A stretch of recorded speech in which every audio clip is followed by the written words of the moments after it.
All right. So good afternoon, everybody. Welcome to the ACSESS HSEP meeting for April 25th. And again, I hope everybody's been doing well. We got a few things to cover this meeting, so I'm going to get right into it.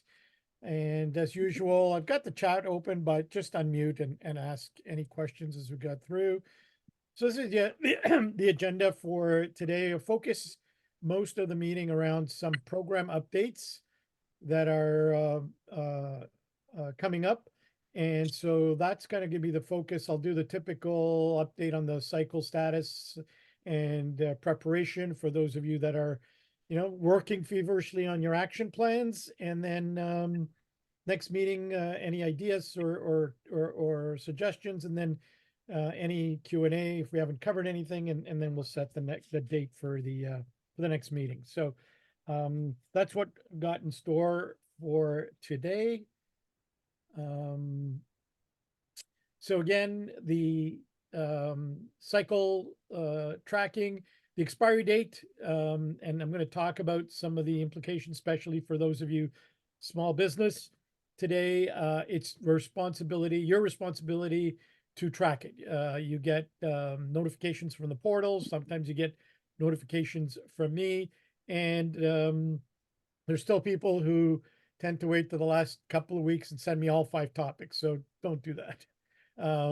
It does cause a bit of a problem on my end based on schedule. It also can cause a bit of a problem on your end, because if there are any comments that come back, now you've got to work on any comments for 5 topics all at the same time. So like we say, usually, if you've got 1 topic left, it should come to me by about 4 weeks before your expiry date. And then most of the others should have been done by then, right? So don't save it to the last minute.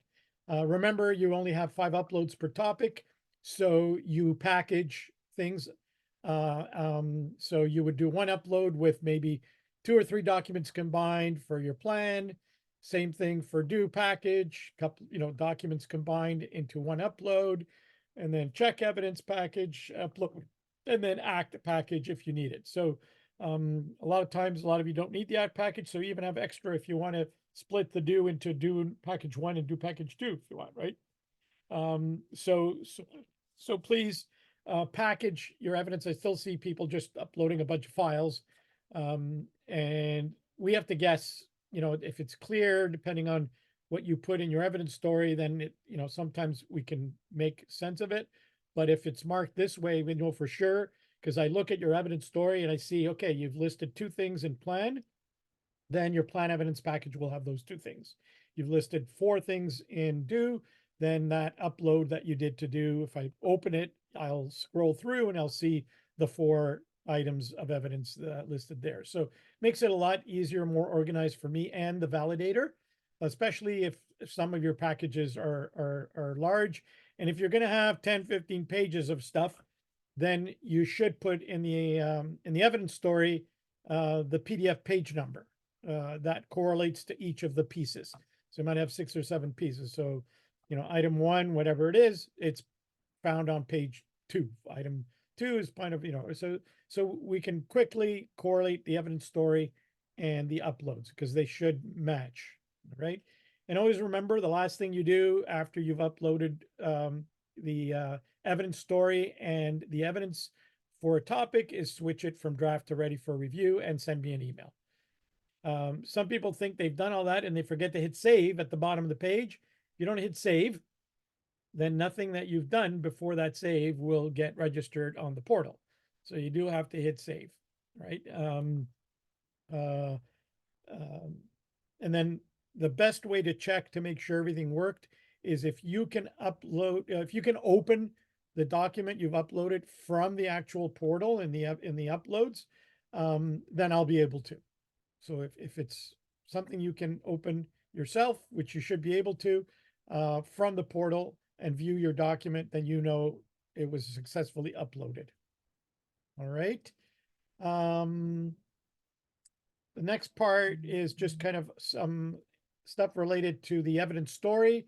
Again, the keep it in Word. You don't, that's one document. You don't need to switch to PDF for any reason.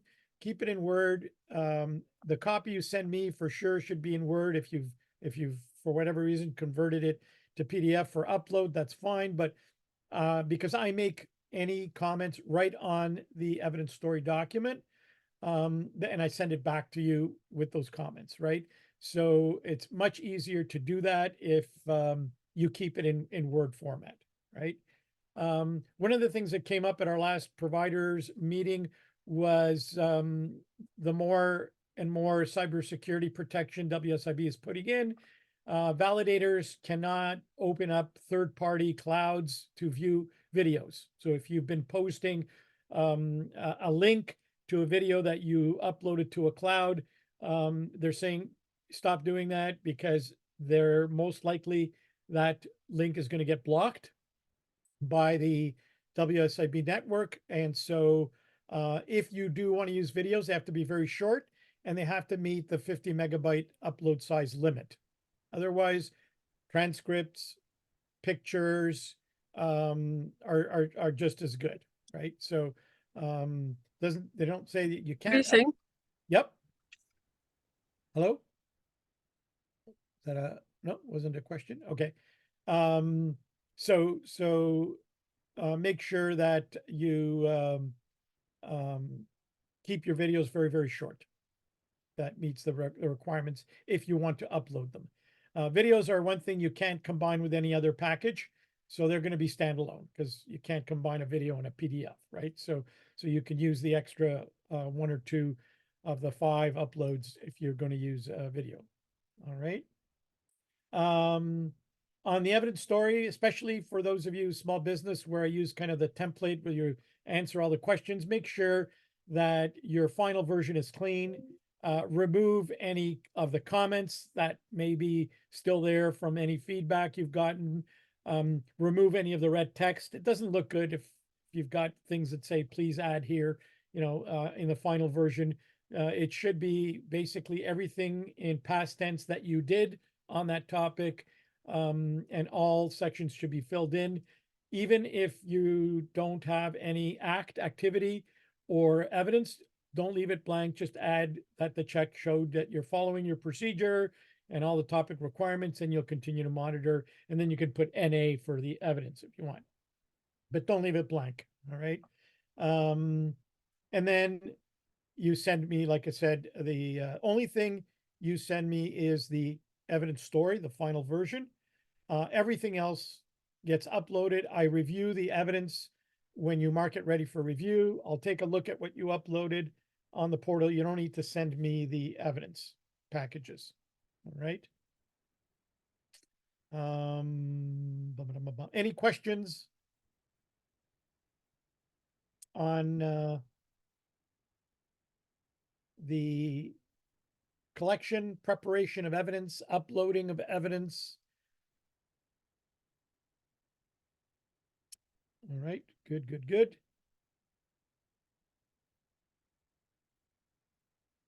All right, so some updates. Many of you are small business within the Small Business Initiative program. And so at the last meeting, they've kind of made a bit of updates on what will be accepted for the double rebate and the initial $1,000. And so you'll get double rebates on any action plans as long as they're approved and submitted within the digital tool by me by December 31st, 2024. So we could technically start an action plan in November, which will carry into 2025. And that, because we approved it in 2024, it will still qualify for the $1,000 and the double rebate. All right. Any deferrals or extensions that go beyond December 31st, 2025 will not be eligible. So once you start that plan, you've got to finish it in 2025. Sorry, in 2025. And if you need an extension on that whole plan into 2026, 2026, then it will no longer qualify for a double rebate. Okay, so everything has to be finished by 2025, and the action plan has to be approved before December 31st, 2024.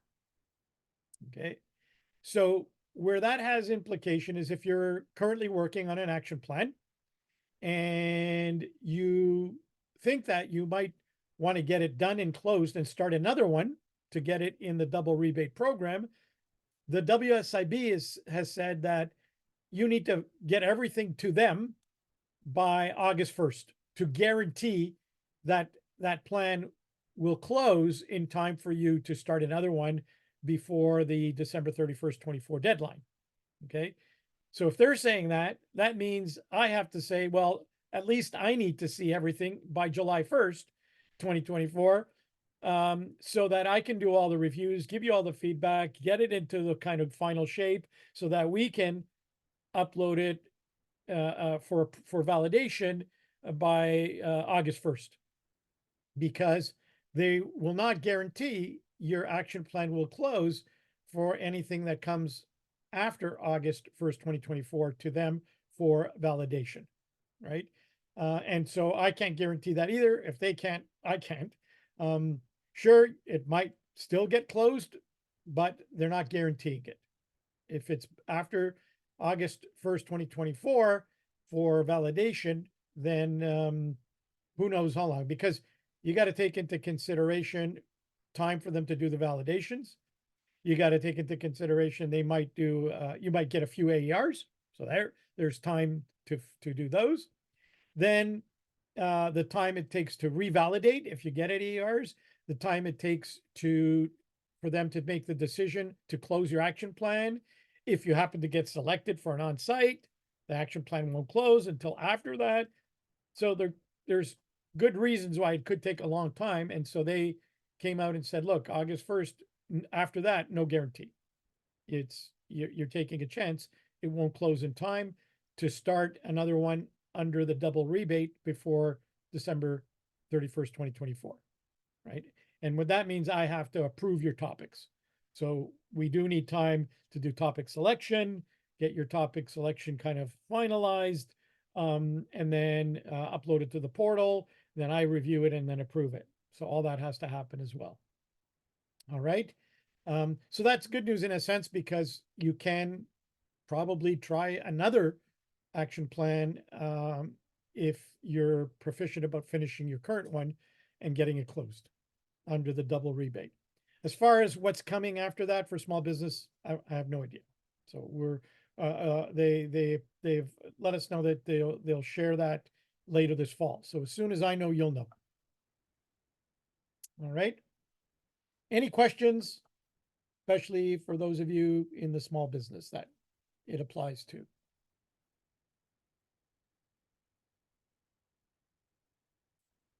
I don't see any questions. All right. So here's another new thing.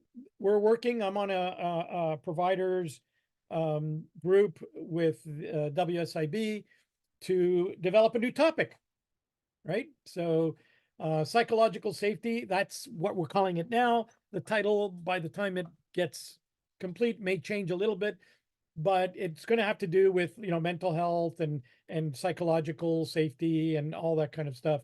And so we've been working on it now, looking at, defining the topic requirements and what the materials are going to look like and what, the final requirements are going to be for a PDCA. So they're estimating, October, about October, November, say, to, have stuff ready, do our training. And it may or may not be available for selection in 2024, but maybe more likely by January 1st, 2025, you'll be able to select it as a topic. So if you haven't worked on it and you're running out of topics to do, this is going to be a new topic. So it might be something that you're interested in and want to take a look at to see if it's something that you would benefit from. So stay tuned for that. And I'll keep you posted as well as the progress is being made. But I thought I'd give you a heads up that we'll be seeing I guess it'll be number 40 as far as the total number of topics, right? So here's probably the most major change to the program that is not happening until January 1st, 2025. So everything I'm going to go over will not take place until January 1st, 2025, right? What they're doing is changing the topic selection option, where it's going to be now called basically new.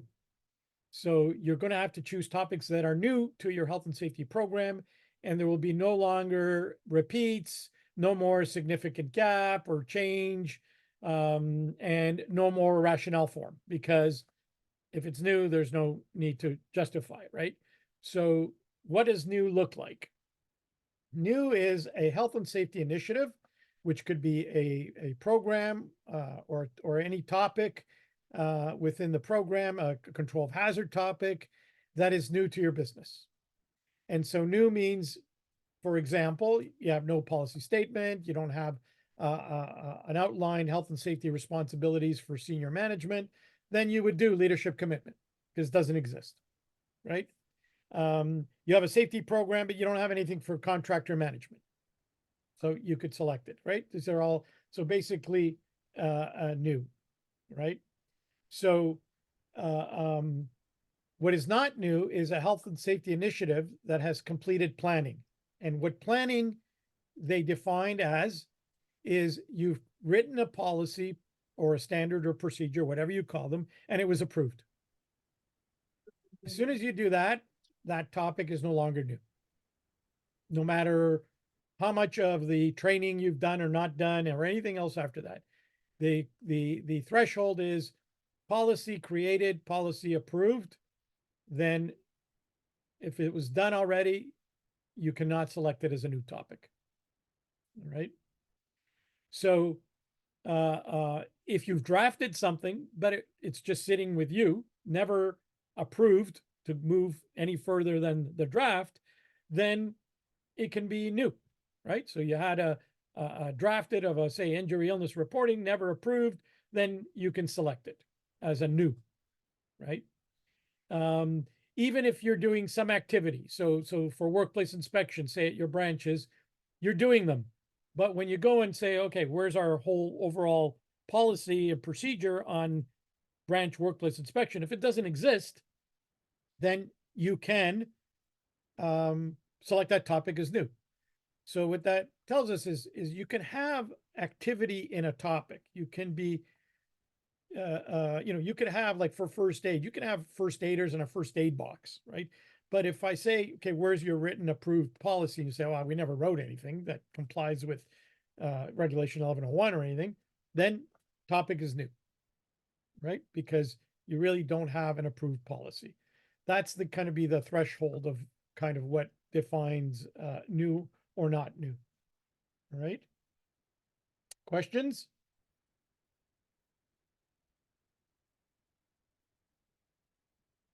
In the example where the policy was drafted and approved but not implemented, could that then be selected as a gap topic instead of new?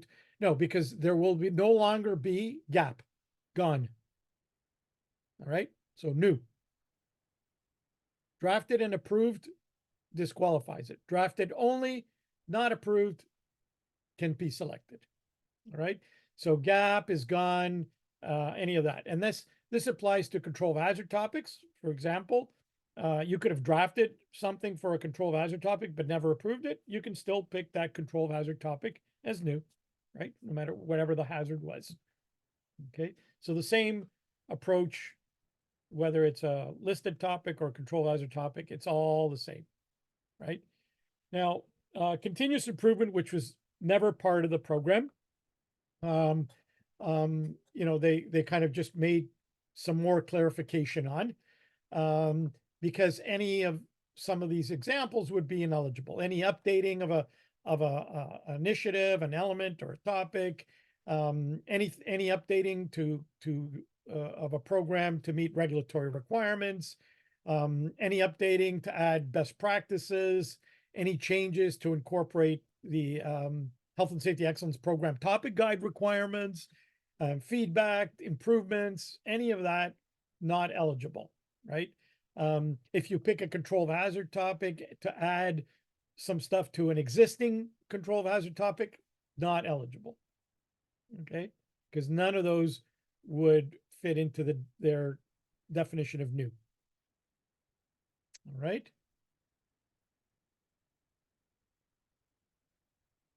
Any questions?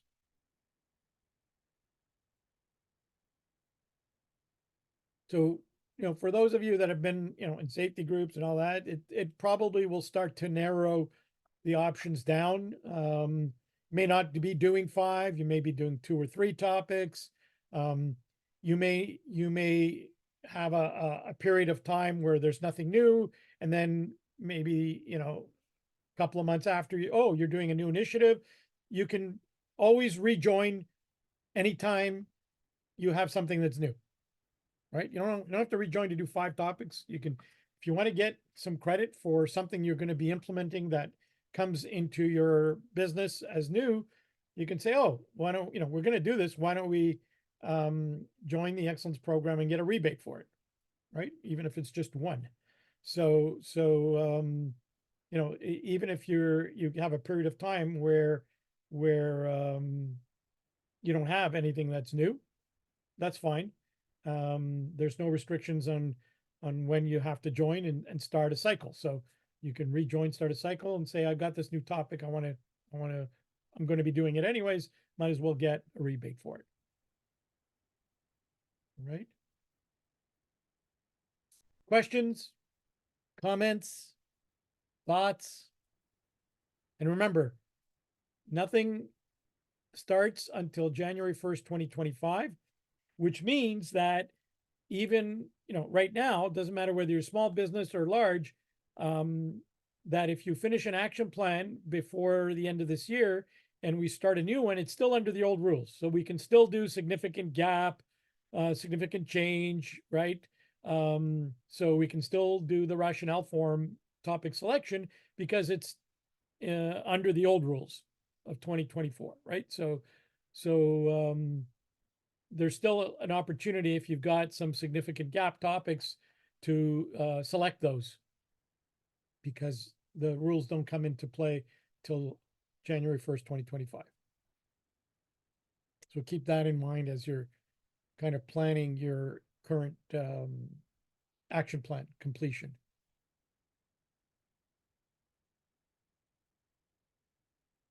Any questions? I'm surprised there's no questions, or everything was very clear.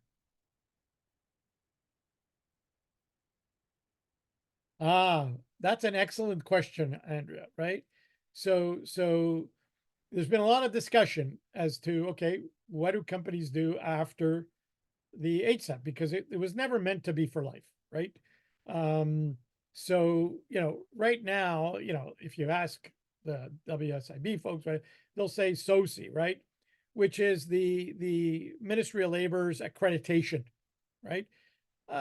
It's worth taking a look at. It's SOSE, but it's a very high level, and it's more geared towards if you're going to get into the equivalency of an ISO 45001 level program, which some of you might be interested in, and there's some rebate attached to it, not as much as in the excellence program, but SOCI was the intended sort of graduate out of HSEP into SOCI. You'll be in a good position to start your accreditation journey to a recognized management system standard like ISO 45001, like CORE, if any of you have heard of CORE.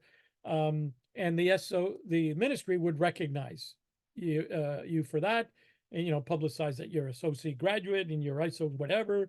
And there's some rebates attached to that. The thing is, it's very high level and it's not for every company, right? So what about anybody else? There's been discussions on something, but really at that point, right now, there won't be anything else outside of the Excellence Program unless your organization is interested in SOCI, and they have their website.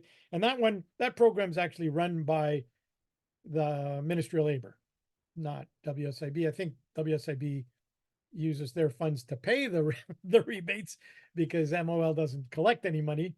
But other than that, it's kind of coordinated through the Ministry of Labor. So that's what we've got now.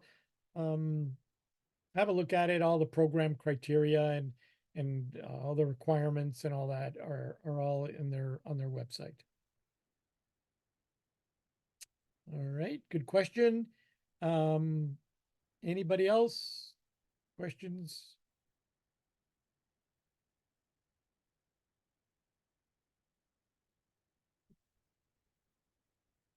All right, so some of the things that are going to go along with the changes is a little update to the digital tool. Obviously, if the new topic gets added, it's going to be just on the list. I don't know if it'll be a level 1, 2, or 3 topic. I'm not quite sure yet. But also with the change for new, the thought is going to be that they'll probably add some sort of a tick box where once you do your topic selection in 2025, you'll attest on behalf of your organization that the topics you selected are new. They meet the definition. So somewhere, some sort of an attestation or verification that you confirm topics selected meet the requirements and are new. And it's going to be important to get it right on the outset because they're giving the validators the authorization that if they see a topic submitted and it doesn't look like it was new, to mark it incomplete and not even submit an AR. Like it'll just be gone. It'll be removed from your action plan because it shouldn't have been there in the first place, right? The only option we'll have is the reconsideration process, which is kind of the appeals process down the road. But, that's after your action plan has been validated, right? Then you can file an appeal, right? So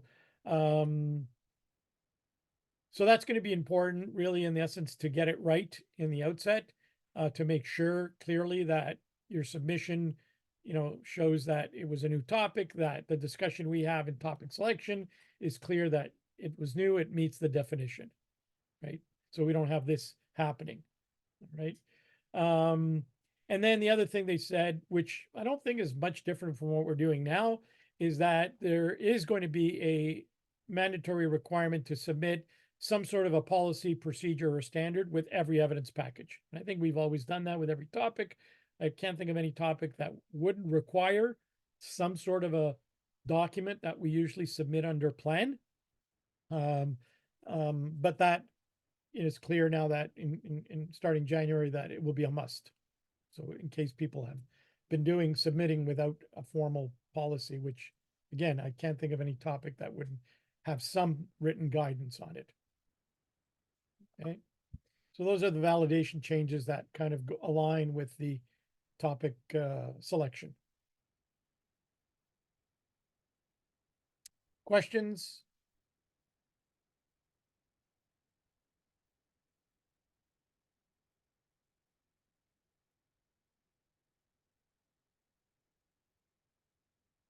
Yeah,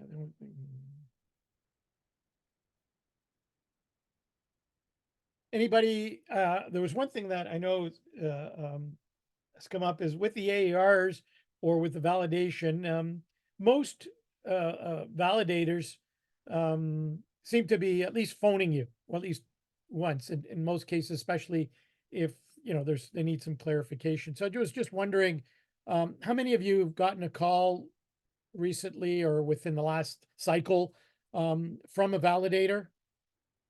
Anybody? Are you able to share with us? First of all, yeah, Andrea said yes. So what was it? What were they looking for? Just kind of so we could share with others that if they get a call, what the validators are kind of looking for? Because I have no access to that. Like I will know if they put the note in the portal that they called you, but I don't really get insight into maybe what the conversation was about. So if you don't mind, Andrea, can you share? Sure. Yeah, you betcha. So Florence was my validator's name, and she was lovely. It was a really kind of very straightforward conversation. She kind of went through the strengths of the initial submission, and then kind of just outlined where either she couldn't find the info, so we could walk through it, and I could just help her kind of explain where it was in the package. And if it wasn't, she just kind of gave me some guidance on what to submit next so that the AER would then kind of be complete. So the hints and tips were excellent. Really, it was kind of my own fault because the guest speaker that you had on for one of our sessions here did mention how the more specific you can be, like even going down to kind of numbers and percentages of kind of evidence that you're submitting. Yeah. If you can do that, that really bolsters the information and the evidence that you're presenting. So once I did that, I submitted our AERs for 2 topics, and she just phoned me earlier actually this week and said, Oh, great submission, everything's good, and we're all done. okay, good. Yeah, So it was mainly a clarification for the pending AER, right? for So they'll sure. give you the heads up, right? So there was a gap enough to qualify for an AER, and she clarified that what you should be submitting. Absolutely. And really, really nice and supportive as well. So it Yeah, wasn't it negative. wasn't an accusatory kind of inquisition type conversation. Good. So they're really there to support. Okay, good. Yeah, Yvonne, you got a call? Last cycle, probably. Unmute. Sorry, I had to unmute. Yeah, no problem. Yeah, we had a few calls. Again, it's more clarification. I think they are trying to prevent the AERs. Mhm. We've also received AERs too. We have multiple accounts, and unfortunately, sometimes you get AER for one account that you've done exactly the same thing for as a different account. So it can get a bit confusing because, I mean, it's to be understood that every validator is a little bit different with their perceptions of what you're sending and their understanding. So sometimes they call just to clarify, which is fine because they're not in your shoes, they're not in your office, and it's hard until you can paint that picture for them. And sometimes you get the AER regardless. Right. So we've had AERs as well. Okay, good. Yeah, I don't think it's horribly a negative thing if it's No, just something that you missed, but I think what you said is right. Like if you can clarify on the phone and they're happy enough, then it might avoid the AER. So yeah, it's a good opportunity for you to, clarify exactly what the intent of the submission was or yeah. anything like that. All right, good, thanks. And Marie, you had an AER as well, or a call? Yeah, exactly. It's almost the same thing as the 2 previous speaker. So it was for clarification, and it was to make sure they understand perfectly the evidence submitted. And at the end of the calls, we agree on what evidence to submit as AER, and it makes the things easier, I think, for both of us, but for the validator and for us. So Yeah. it was really nice, and they were there. I think it was the Andrea who said they are there to help us and to support us, and they provide us with really good tips. And the only thing is, the validator well, sorry, suggested to provide an evidence with for this cycle, to provide a document that explain what is our business, because it's our business is kind of complicated. So they wanted to understand well, and it will be easier for them to understand why we submitted that evidence and not something else. So it's just a matter of explaining what kind of business we are and what we are doing. Yes, yes, especially for you, because your focus is very narrow, right?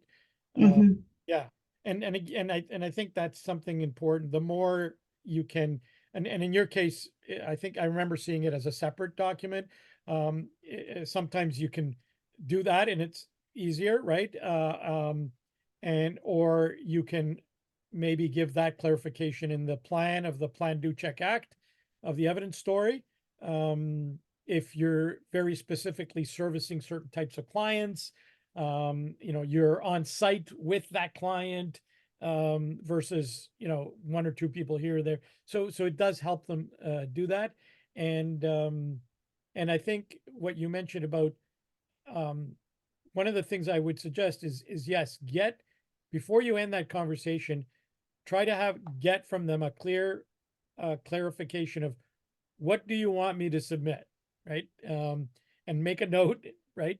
And so because I won't know that, you can let me know, this is what the validator said.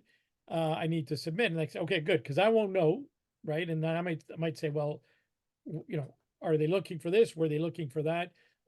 Sometimes it's clear in their report, but sometimes it's not clear what they actually want from you, right?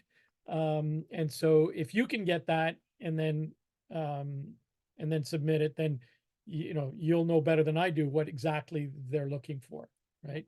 So if you do have that call, make sure you don't hang up from that call without some clear guidance as to, okay, what do I need to submit to get this to go to complete, right? Um, and I guess in your case, most of the cases that hopefully was clear at the end of the call, right? So, all right, very good. Thank you all for sharing that. I think it's important because if you haven't gotten one, you might get a call. I've had people had validators call just to say they did a good job. So that one's rare, but anybody get a call. It was a good job, good submission, right? The no AR, maybe some opportunities for improvement came from it, but in general. And the only thing I would say on the validation side is, if you get the email saying your topics have been validated and and they're closed, log into the portal, go to your completes, and look at the report. All right. They always write something. All right. And sometimes they do write the opportunity for improvement, which could be valuable for future submissions, right? So I get copies of those emails. I do look at them. I try to, also capture, as you can see, for our meetings, where some of those opportunities for improvement in the past I've reviewed, because they have implication for future submissions, right? They may not be strictly topic requirements, but they're going to give you some advice on to how to make your submissions better, clearer. And so always read, it's good feedback, even if it's complete, right? Don't just, oh, it's clean, it's complete, it's green, I don't need to worry about it anymore. Have a look and read what they've written, just so you have an idea of for future topics, because a lot of the comments apply to many topics. All right. All righty. Any questions? Any other comments? Any suggestions people want to see for next agenda? As I'm flicking through the calendar here to look for.